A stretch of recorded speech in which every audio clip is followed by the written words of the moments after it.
My name's Donald, and I manage my family's landscaping business. Life's been steady, work, kids, and trying to keep things running smoothly. But last week, everything changed. I was on Google Earth, planning for a potential new client. I use it all the time to get an idea of property layouts. Out of curiosity, I zoomed in on my own neighborhood.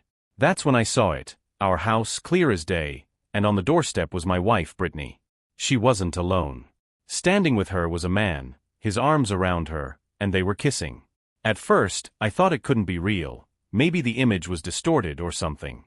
But as I looked closer, my stomach dropped. The guy looked alarmingly familiar, and then it hit me.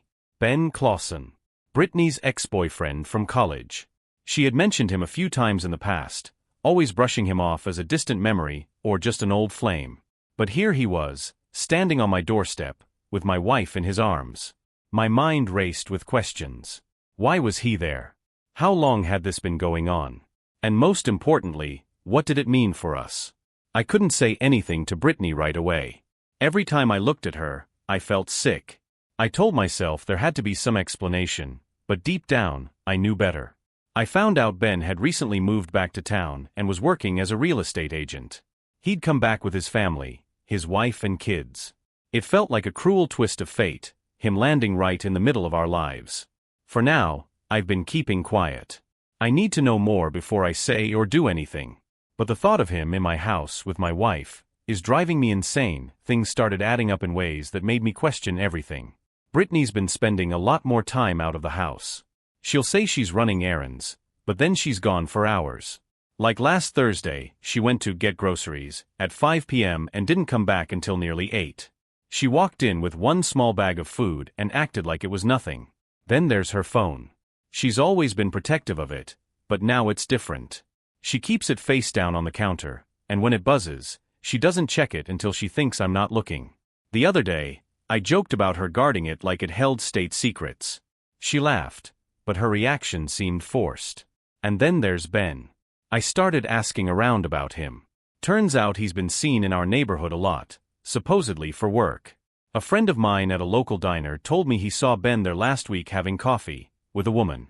He couldn't say for sure if it was Brittany, but I can't stop wondering. Every little thing Brittany does feels like a red flag now. I'm not sure if I'm being paranoid or if I'm finally seeing things for what they are. I've been thinking about hiring a private investigator or even setting up cameras around the house. I hate the idea of spying, but I don't know how else to get the truth. Set up a small camera above the front door, hidden enough that Brittany wouldn't notice. It didn't take long to get results. One morning, I left early for a job site. Brittany was still asleep, so I didn't tell her I'd be out most of the day.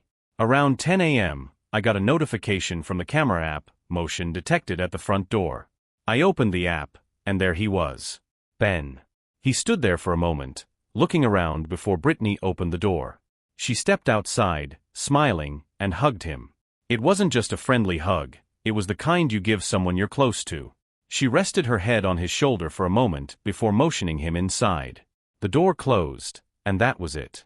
My stomach twisted in knots as I replayed the footage over and over. I knew I should confront her, but I needed to be smart about it. If I went in guns blazing and she denied everything, I'd be left with nothing. I started looking into private investigators again. It felt like a big step, but I needed someone who could dig deeper than I could. I also started paying closer attention to Brittany. The lies became more obvious. One evening, she said she was meeting her friend Lauren for lunch. When I casually asked how it went, she hesitated just a second too long before rattling off a story. Later, I called Lauren, pretending I needed help planning a surprise for Brittany. Lauren sounded confused. She hadn't seen Brittany in weeks that night. I decided to test Brittany. While we were watching TV, I casually brought up Ben. I asked if she'd heard he was back in town. She froze for just a moment before plastering on a neutral smile. "Oh yeah," she said lightly. "I think I heard something about that. He's in real estate now, right?" Her tone was too casual. I nodded and asked if she'd seen him. "No, not at all," she said quickly, shaking her head. "Why do you ask?" I shrugged, trying to keep my expression neutral. Just small-town gossip. Inside, I was fuming. She'd lied straight to my face. I'd seen her with him on our doorstep, and she had the nerve to pretend he didn't exist. The next day, I met with a private investigator. I gave him everything, the footage, the details I'd gathered about Ben. He promised updates by the end of the week. Now I'm waiting, trying to hold myself together. Every moment feels like a countdown to something I'm not ready for. The private investigator called me yesterday afternoon, and his voice alone told me I wasn't going to like what he had to say. He'd been following Brittany for a few days, and while it wasn't a smoking gun yet, it was more than enough to make my stomach churn. She met with him, he said, his tone careful but firm. Yesterday afternoon, at a coffee shop on Oak Street. It didn't look like business. He described how Brittany and Ben sat in a corner booth, their heads close together, speaking in hushed tones. She touched his arm more than once, and at one point, they both laughed like old friends sharing a private joke. They were there for over an hour before leaving separately. The PI even sent me a few pictures, and the sight of Brittany leaning in toward Ben with a smile I hadn't seen in months hit me like a punch to the gut. I spent the rest of the day trying to act normal, but every time Brittany looked at me, I felt a mix of rage and heartbreak. When she asked if something was wrong, I mumbled something about a tough day at work and excused myself. I couldn't sit across from her at dinner, knowing where she'd been and who she'd been with. That night, I couldn't sleep. I sat in my office, staring at the photos the PI sent me.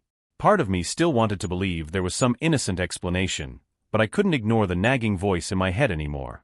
Something was going on, and Brittany wasn't just lying. She was choosing someone else over me.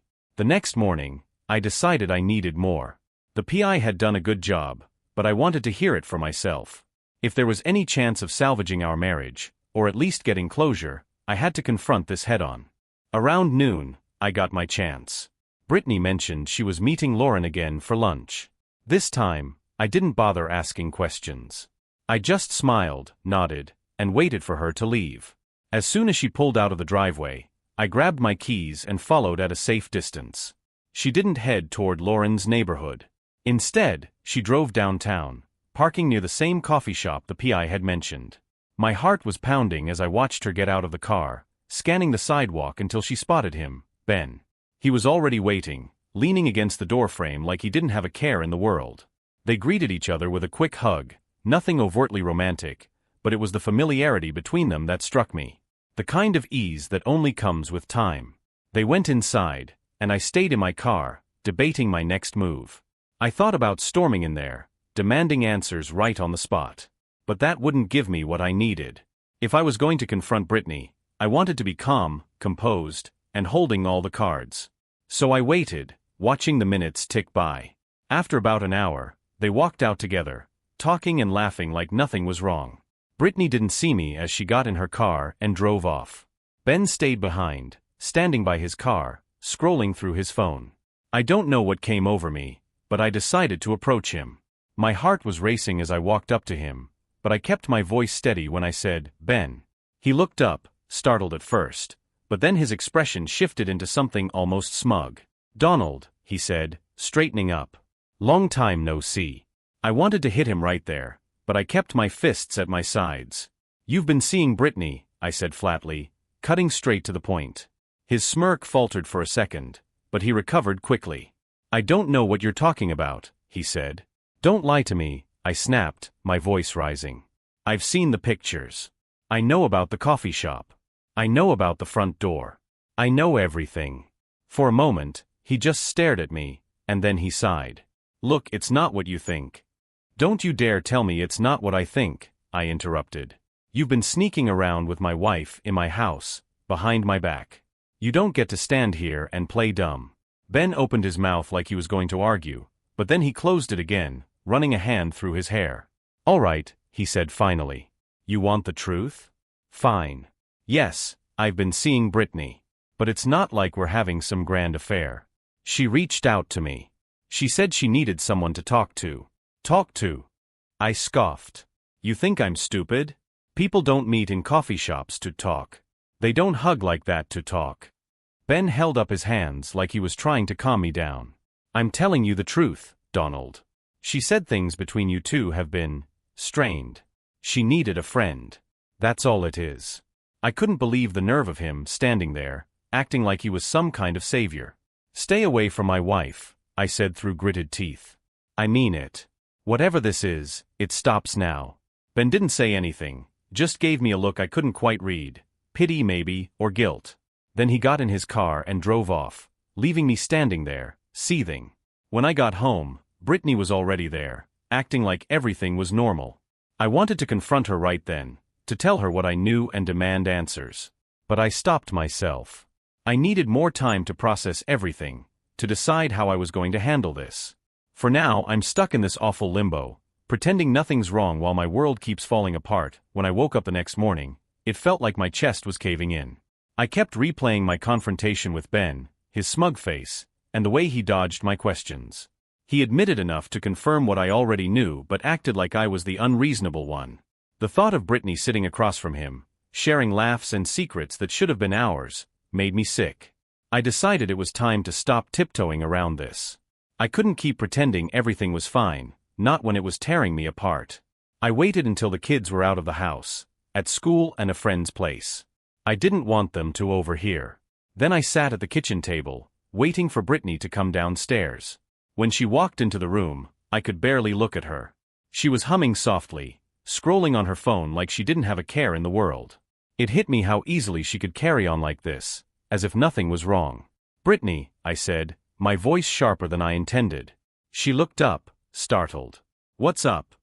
"Sit down," I said. "We need to talk." Her expression shifted, cautious now. "What's going on?"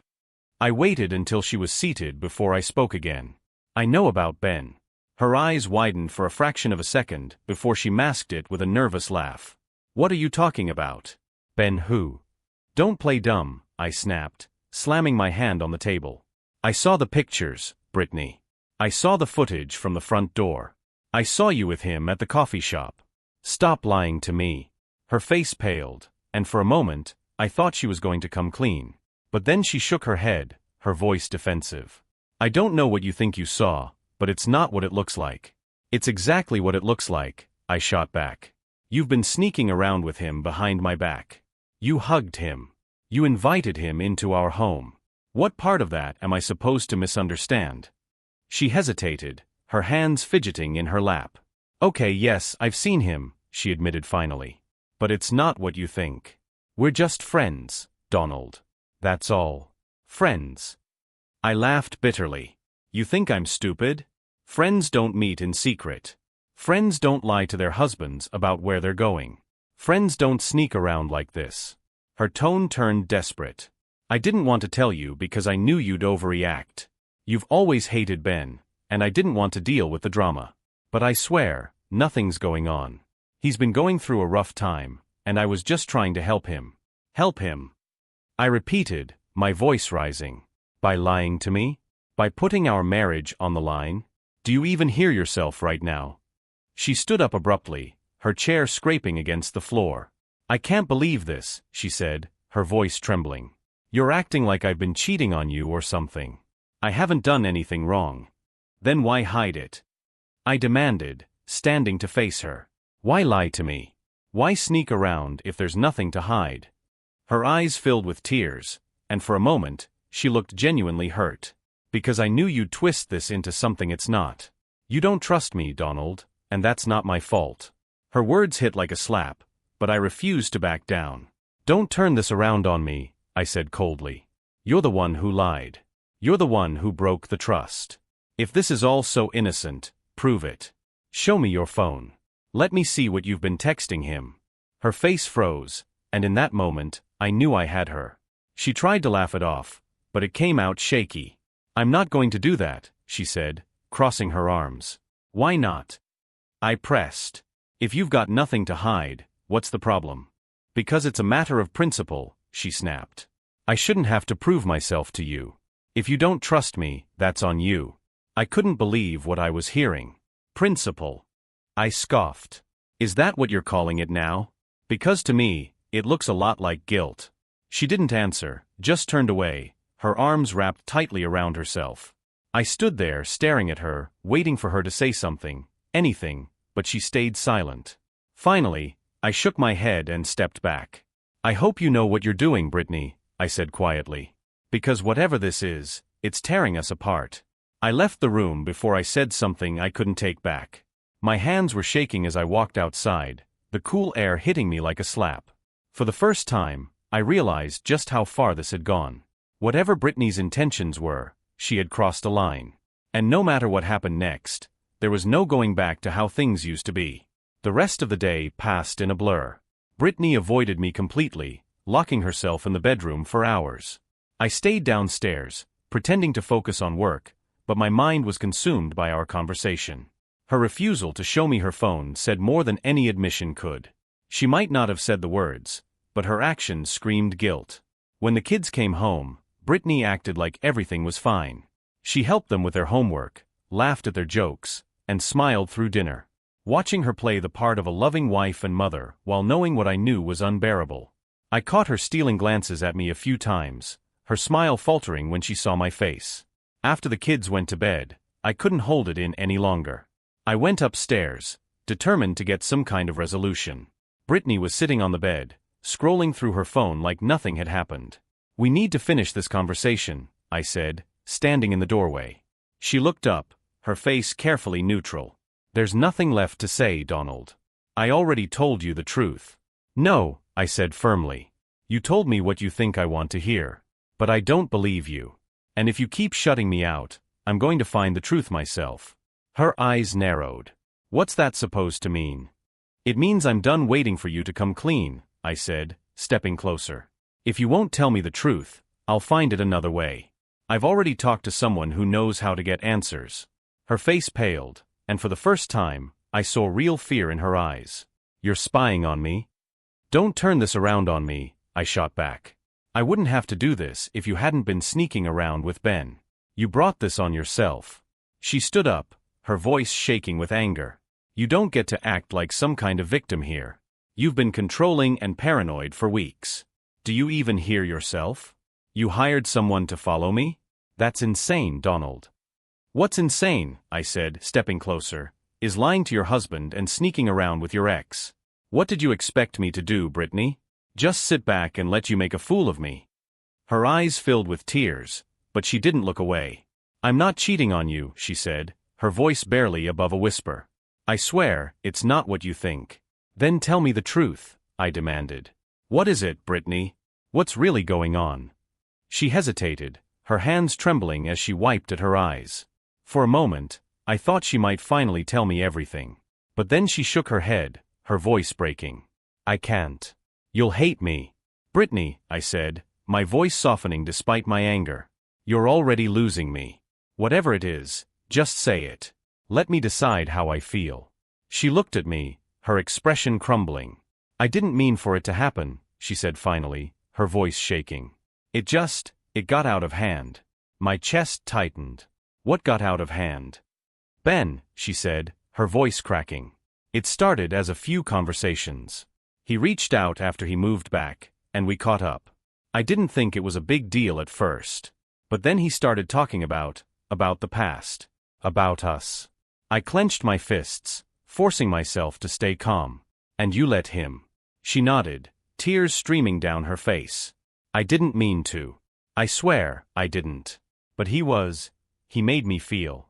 "Made you feel what?" I snapped. "What did he give you that I didn't?" Her silence was answer enough. I felt like the air had been sucked out of the room. "Did you sleep with him?"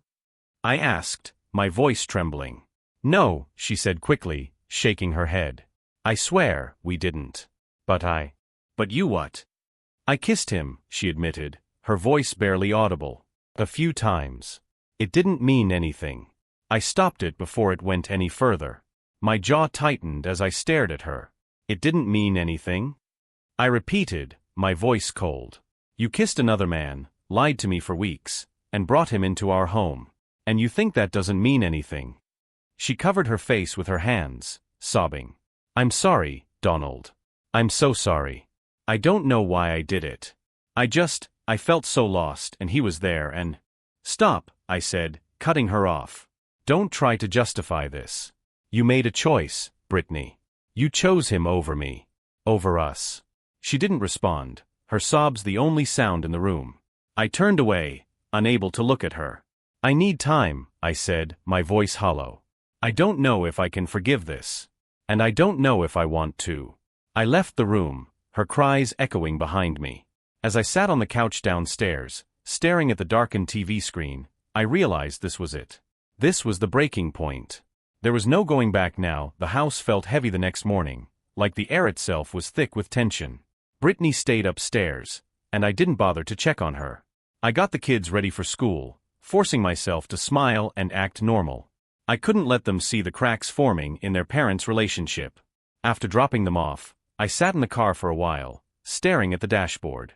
I couldn't stop replaying Brittany's words in my head, her confession, her excuses, the tears. She'd kissed him, lied to me, let him worm his way back into her life and by extension mine. The worst part was the way she tried to minimize it, like it wasn't a big deal. It didn't mean anything, she'd said. But it did. It meant everything. It meant our marriage wasn't what I thought it was. I couldn't stay in the house that day. I called the office and told them I'd be working remotely, then drove aimlessly for hours. My thoughts bounced between anger, sadness, and confusion. A part of me wanted to confront Ben again, to make him understand the damage he'd caused. But deep down, I knew he wasn't the only problem. Brittany let him in. She allowed this to happen. Around lunchtime, I found myself parked outside the private investigator's office. I hadn't planned to go there, but I needed answers. Real answers. Not Brittany's half-hearted explanations. Inside, the investigator greeted me with a solemn expression. He must have seen the turmoil on my face. "I was just about to call you," he said, motioning for me to sit. "What VE you got?" I asked, my voice flat. He slid a folder across the desk. "We've been following Ben closely since our last update. There's something you need to see." I opened the folder, my hands trembling. Inside were photos of Ben at various locations, coffee shops, parks, even outside his real estate office. At first, they seemed unremarkable, just a man going about his day. But then I saw it, a series of photos showing Brittany meeting him at a small boutique downtown. She wasn't just talking to him. In one shot, she was holding his hand. In another, he was tucking a strand of her hair behind her ear. And in the last one, she was leaning into him, her face inches from his, looking up at him in a way that twisted my stomach. I slammed the folder shut, my chest heaving. "When was this?" 3 days ago, the PI said. "It seems they've been meeting regularly. That boutique is about 20 minutes from your house. We've documented at least 2 visits there this week." I leaned back in the chair, trying to process what I was seeing. Brittany had said it was just a kiss, that it hadn't gone further. But now, seeing the way she looked at him, I knew she wasn't being honest. "She's still seeing him," I said quietly. The investigator nodded. "It appears so." I didn't know how long I sat there, staring at the closed folder. The PI's voice eventually broke through my thoughts. "What do you want to do next?" What did I want to do? That was the million-dollar question. Part of me wanted to expose Brittany and Ben, to make them face the consequences of what they'd done. But another part of me just wanted this nightmare to end. "I need time," I said finally, "to figure out my next move." The PI nodded, his expression understanding. "Take all the time you need. We'll keep monitoring if you want." I left the office feeling numb. The drive home felt surreal, like I was moving through a fog. When I walked through the front door, Brittany was in the kitchen, pretending to clean. She glanced at me nervously, her hands trembling as she wiped the counter. "How was your day?" she asked, her voice tentative. I ignored her question. "Where were you 3 days ago?" Her face froze. "What do you mean?" "You know exactly what I mean, Brittany. 3 days ago. Downtown. The boutique. With Ben." Her eyes darted away, and she gripped the counter for support. I was just... "Don't lie to me again," I said, my voice rising. "I have the pictures. I know you're still seeing him." Her mouth opened and closed like she was searching for the right words. Finally, she let out a shaky breath. "Donald, I swear it's not what it looks like. I've been trying to end things." "End things?" I laughed bitterly. "You've been trying to end things by holding his hand? By meeting him behind my back? Do you think I'm stupid?" She flinched at the harshness of my tone but didn't argue. "I didn't know how to tell you," she said weakly. "I didn't want to make things worse." "You didn't want to make things worse?" I repeated, my voice trembling with anger. "Brittany, it's already worse. You made it worse the second you decided he was worth more than your honesty. Tears streamed down her face, but I felt nothing. No sympathy, no pity. Just emptiness. I don't know if I can do this anymore, I said quietly. She took a shaky step toward me, her hands outstretched. Donald, please. I made a mistake. I'm trying to fix it. I love you. Do you? I asked, my voice cold. Because you've got a funny way of showing it. Her sobs filled the silence as I turned and walked out of the room. I went to the garage, slamming the door behind me. Sitting in my truck, I stared at the dashboard, my mind racing. I didn't know where we went from here. All I knew was that something had to change. Because I couldn't live like this anymore. That night, I slept in the guest room. Brittany didn't come looking for me, and I was grateful. I needed space, time to think without her tears clouding my judgment. The next morning, she tried to act like everything was fine, making breakfast for the kids and chatting as if we hadn't torn each other apart the night before. I couldn't even look at her. After the kids left for school, she cornered me in the living room. Donald, we need to talk, she said, her voice trembling. No, Brittany, I said, cutting her off. You've said enough. Now it's my turn to figure out what I want. Her face crumpled, but she didn't argue. Do you want me to leave? The question hit me hard. I hadn't thought that far ahead yet. Not yet, I said finally. But don't push me, Brittany. I mean it. I spent the rest of the day looking into options. Counseling, legal advice, anything to help me figure out what to do next. Part of me wanted to try and salvage what we had, for the kids' sake if nothing else. But another part of me knew I might never be able to trust her again. By the time the kids came home, I still didn't have answers. All I knew was that something had shifted between us, and there was no going back to how things were. The next few days were quiet, but not in a peaceful way. Brittany tiptoed around me, trying to keep things normal for the kids, but I could see the tension in her every move. I avoided her as much as possible, throwing myself into work and spending more time with the kids when I was home. One evening, after we put the kids to bed, Brittany cornered me again. She looked tired, her eyes puffy from crying. Donald, we can't keep living like this, she said softly. I agree, I said, not looking at her. She sat across from me at the kitchen table. I'll do anything to fix this, she said. Just tell me what you need. I leaned back in my chair, crossing my arms. I need the truth, Brittany. All of it. Every lie, every meeting, every message with Ben. No more half-truths or excuses. And if I find out you're still lying to me, that's it. We're done. She nodded quickly, tears forming in her eyes. Okay. I'll tell you everything. I studied her for a moment, trying to gauge if she meant it. And you're cutting him off completely, I added. No contact. No excuses. I want proof that it's over. I'll do it, she whispered, her voice shaking. I stood up, my heart heavy. This is your last chance, Brittany. I mean it. If you don't follow through, I'm walking away. For good. Her sobs echoed in the room as I left, retreating to the guest room. Part of me felt cruel for being so blunt, but I couldn't keep walking on eggshells. If she wanted to save this marriage, it was time for her to prove it. The next morning, Brittany handed me her phone without a word. Go through it, she said, her voice barely above a whisper. I did. Her texts with Ben were still there, apologies from him, lingering messages from her. Nothing overtly romantic, but enough to sting. I scrolled until I found her goodbye text, sent late the night before. We can't talk anymore. Don't contact me again.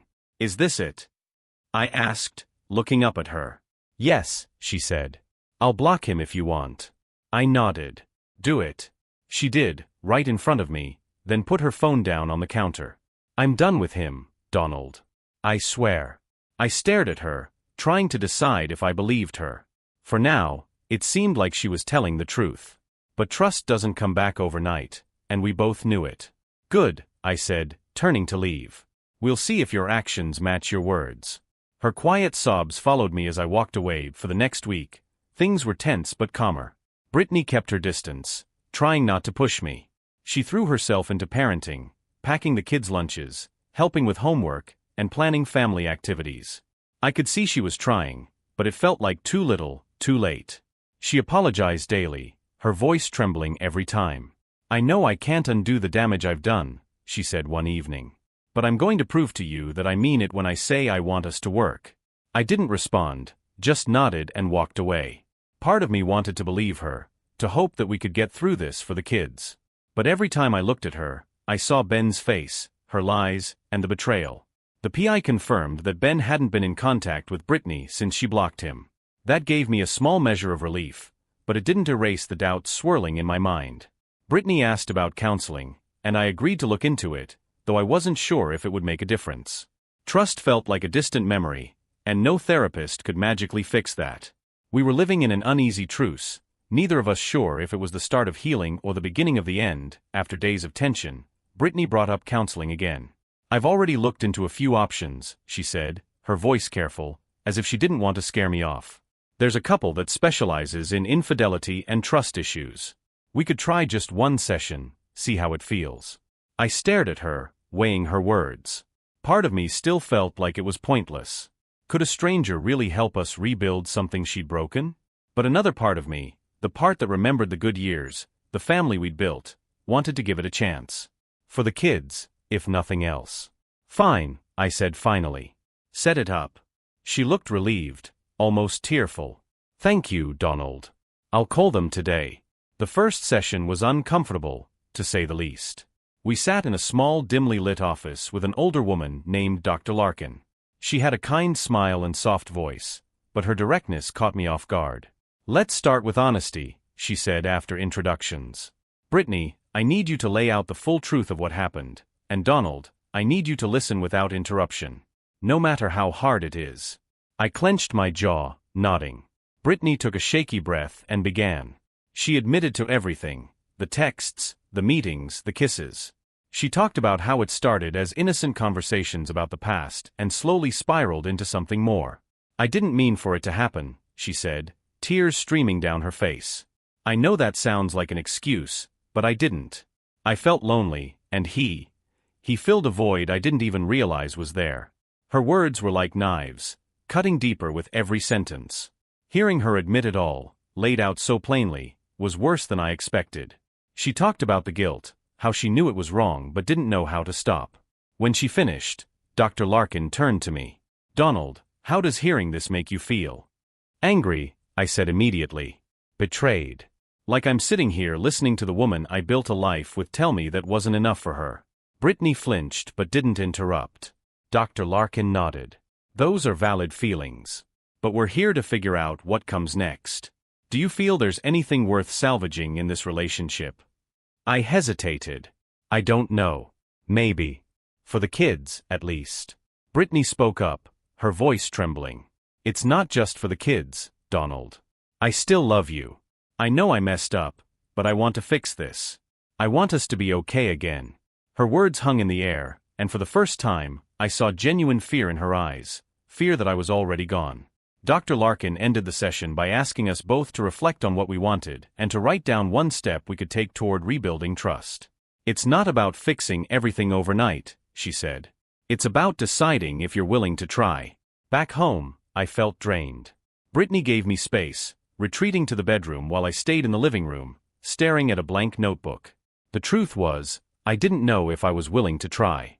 Part of me wanted to throw in the towel, to tell her it was too late. But another part of me remembered the woman she used to be, the woman I fell in love with, the mother of my kids. I wrote one sentence in the notebook before closing it. I'm willing to try, but only if she's willing to be fully honest, no matter how painful it is. The next day, Brittany handed me her notebook. I opened it to find a short but powerful sentence. I will earn your trust back, even if it takes the rest of my life. It was a start, but I knew words alone wouldn't be enough. Actions would have to follow, and they'd have to speak louder than anything she'd said so far. For now, counseling was the first step. The question was, how many steps would it take to climb out of this hole, and would either of us make it to the top? The days after our first counseling session felt fragile, like walking on a glass floor that could shatter at any moment. Brittany seemed determined to show she was serious about rebuilding trust. She deleted her social media accounts, blocked Ben's number on every platform, and handed me her phone whenever I asked. At first, I didn't know how to feel about her efforts. Part of me appreciated the gesture, but another part wondered if it was just damage control, an act to make herself look better. Trust isn't rebuilt with a few blocked contacts or a notebook promise. Our second counseling session focused on what Dr. Larkin called intentional rebuilding. She asked us to identify specific ways we could show commitment to repairing the relationship.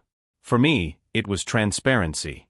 I told Brittany I needed to know where she was, who she was with, and what she was doing, even if it felt invasive.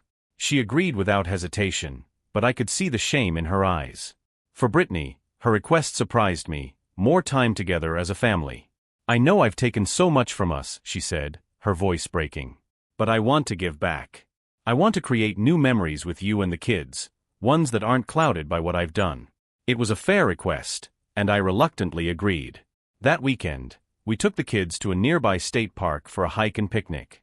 Brittany was overly cheerful, her attempts to engage me and the kids almost too obvious. The kids loved it though, and seeing their happiness reminded me of why I was even considering giving her a second chance. But beneath the surface, my anger still simmered. Every time she laughed or smiled, I couldn't help but think of the moments she'd shared with Ben. I hated that I was comparing, but it was like my mind wouldn't let me forget. Back home, while the kids watched TV, Brittany approached me in the kitchen. "Thank you for today," she said softly. It meant a lot. I nodded, not trusting myself to say much. "I know it's going to take time," she added, her voice trembling. "But I want you to know how much I appreciate you even giving me the chance to try." For a moment, I wanted to reach out to her, to tell her I still loved her, that maybe we could get through this.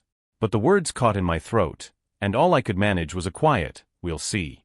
Her smile faltered, but she didn't push. She just nodded and went to join the kids on the couch.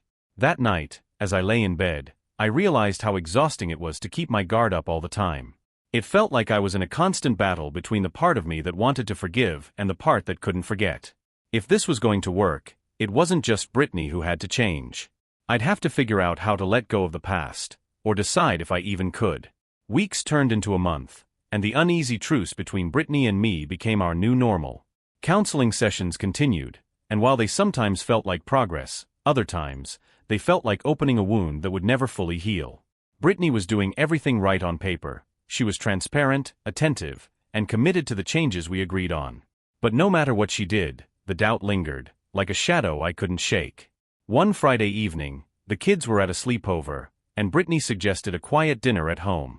She cooked my favorite meal, steak with roasted potatoes, and set the table with candles, something we hadn't done in years. "I thought it would be nice to have some time for just us," she said, her voice tentative. I nodded, trying to muster a smile. The effort she was putting in was obvious, but it felt like we were play acting. As we ate, she kept the conversation light, reminiscing about when we first started dating, the vacations we took, and the early years with the kids. For a moment, I let myself get lost in her stories, the familiarity of her laugh, the warmth of her smile. But as the evening went on, the tension I'd been carrying came bubbling back to the surface. When she cleared the plates, I finally spoke. "Do you ever think about him?" I asked, my voice steady but cold. She froze mid-step, the plates in her hands trembling slightly. "Donald." "Just answer the question," I said, leaning back in my chair. She set the plates down and turned to face me. "No," she said firmly. "I don't. I've blocked him, deleted everything, and I haven't spoken to him since we agreed to move forward." I studied her face, searching for any sign of a lie. She looked sincere, but my gut still churned. It's hard to believe that after everything, you can just turn it off like a switch. Her shoulders slumped, and she sat down across from me. "It's not a switch," she said quietly. "It's a choice. Every day, I choose to focus on you, on our family. I know I messed up, and I'll regret it for the rest of my life. But I'm trying, Donald. I really am." Her words hung in the air, and I didn't know how to respond. Before I could say anything, the doorbell rang. We both turned toward the door, confusion flickering across Brittany's face. "Are we expecting someone?" she asked. I shook my head and stood up. The doorbell rang again, more insistent this time. When I opened the door, my heart stopped. It was Ben. He stood there, disheveled, his eyes bloodshot and wild. For a moment, neither of us said anything. Then he smirked, that same smug expression I'd seen during our confrontation weeks ago. "Donald," he said, his voice slurring slightly. "Good to see you again." I could smell the alcohol on his breath from where I stood. What the hell are you doing here? I demanded, stepping outside and closing the door behind me. I came to see Brittany, he said casually, leaning against the porch railing. She won't answer my calls. Because she blocked you, I snapped. What part of leave her alone didn't you understand? His smirk faltered, replaced by a flicker of anger. You think you can just control her like that? She doesn't belong to you. The rage I'd been suppressing for weeks bubbled to the surface. You need to leave, I said through gritted teeth. Now. Before I could react, the door opened behind me. Brittany stepped out, her face pale. Ben, what are you doing here? She asked, her voice trembling. His eyes lit up when he saw her. Brittany. There you are. I knew you couldn't just cut me off like that. Her face twisted in disgust. I told you we're done. I blocked you. You shouldn't be here. But we had something, he said, stepping toward her. You can't just pretend it didn't mean anything. She took a step back, and I moved between them. You heard her, I said. We're done with you. Go home, Ben. He sneered at me. You think you've won, don't you? You think she loves you after everything. That's enough. Brittany shouted, her voice shaking with anger. Ben, you need to leave. If you don't, I'll call the police. His face fell, and for a moment, he looked genuinely hurt. Then he laughed bitterly and turned to me. Good luck, Donald, he said, his voice dripping with venom. You're going to need it. He stumbled off the porch and into the night, leaving Brittany and me standing there in stunned silence. She broke the silence first, her voice barely audible. I didn't know he'd come here. I swear, Donald. I didn't. I believe you, I said, cutting her off. And for the first time, I realized I meant it. That night, as we sat on the couch in silence, I felt something shift. The confrontation with Ben, as horrible as it was, had given me clarity. Brittany had made a mistake, a huge one, but she was trying to fix it. She'd been honest about cutting ties, and tonight proved she wasn't looking back. But could I? The next morning, I woke up with a sense of resolve. Over breakfast, I looked at Brittany and spoke the words I hadn't been sure I'd ever say. I'm willing to try, Brittany. Really try. But it's going to take time, and it's going to be hard. Are you ready for that? Her eyes filled with tears, and she nodded. Yes. I'm ready. Whatever it takes, Donald. I'll do it. The road ahead wouldn't be easy, and I wasn't sure where it would lead. But for the first time in months, I felt a sliver of hope. Maybe we could make it through this. Maybe we couldn't. But we'd find out together.